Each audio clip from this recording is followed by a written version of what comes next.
विरोधकांचं कामच आहे नाकाने काय कांदे सोलू आणि अजून कशाने काय कांदे सोलू ते त्यांना माहीत आहे, परंतु विरोधकाची भूमिका तरी ते कुठे पार पाडतायत। खरं तर ज्यावेळेस या ठिकाणी प्रश्न सुटत नाही असं लक्षात आले, इथले जे अधीक्षक अभियंता जे आहेत काटकर यांच्यातून प्रश्न सुटत नाही, त्यानंतर आम्ही सीईंची भेट घेतली। आपण सर्व साक्षीदारसुद्धा आहेत, सीईंच्यातसुद्धा प्रश्न सुटत नसल्यामुळे आम्ही ठाण्याला आपल्या मुंबईला मंत्रालयात डायरेक्टरसोबत चर्चा केली आणि आमदार साहेबांनी रितसर ती मीटिंग लावली।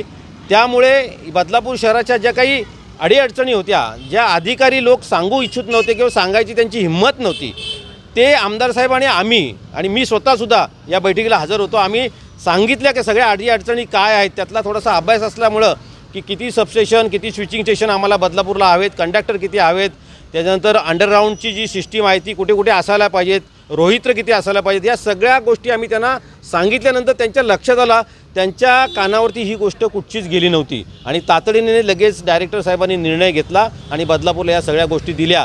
हे सत्ताधारी पक्षाचं काम आहे, ते आम्ही योग्य रीतीने करतोय आणि यापुढे करू आणि बदलापूरकरांची सेवा व्यवस्थित करू।